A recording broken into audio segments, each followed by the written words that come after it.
Welcome to an introduction to chemistry, brought to you by Parkbench Tutors. For more information about Parkbench Tutors, just look us up on Facebook or visit parkbenchtutors.com.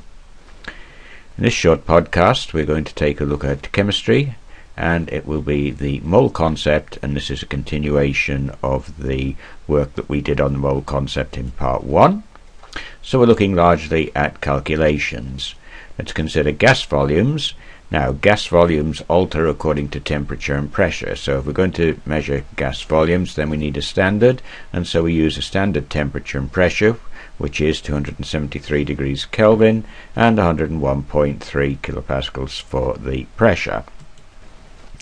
So at standard temperatures and pressure, the molecular mass of a gas occupies 22.4 litres. That's the key to a lot of these calculations. So 22.4 litres is known as the gram molecular volume.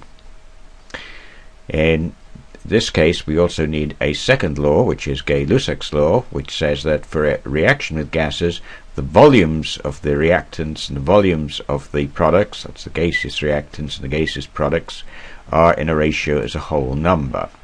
So if you react hydrogen and chlorine gases together to get hydrogen chloride, 1 volume of hydrogen plus 1 volume of chlorine gives 2 volumes of hydrogen chloride. You'll note the G in brackets in the equation indicates that we are talking about gases.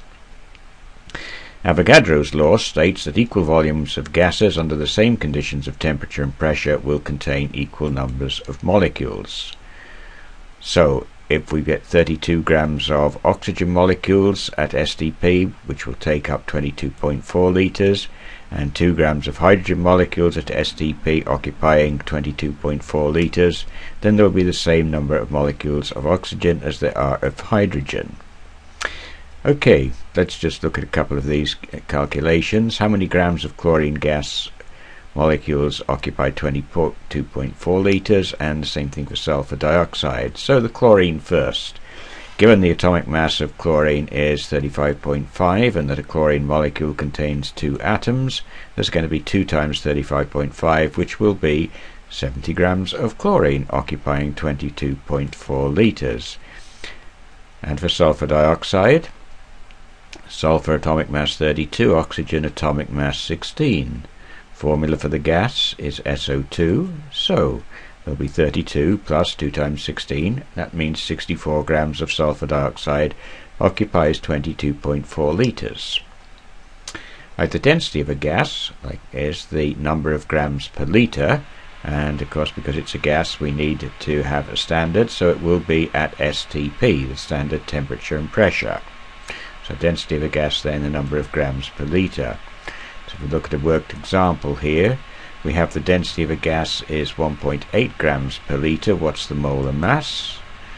Well, we know that the mole of a gas occupies 22.4 litres, and we've got 1 litre of it.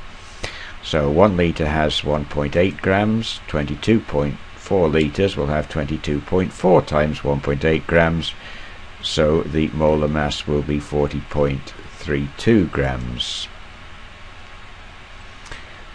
A second example, the mass of 6 litres of a gas is 4 grams. What's the molar mass? Well, we'd start density is grams per litre. 4.6 grams occupies 1 litre. We need how much occupies 22.4 litres. So 4 over 6 times 22.4, which will come to 14.9 grams. So 14.9 is the molar mass. And finally, let's have another example here, the density of carbon dioxide at STP. If we look at the atomic masses, carbon 12, oxygen 16, 2 lots of oxygen is 32, so it's a total of 44. So 44 grams of carbon dioxide at STP is 1 mole of carbon dioxide, which occupies 22.4 litres. Okay, so divide 44 by 22.4 and we have our density of carbon dioxide, 1.96 grams per litre. Okay, the density in grams per litre of sulfur dioxide at STP. We know the atomic mass of sulfur is 32, the atomic mass of oxygen is 16, sulfur dioxide is SO2.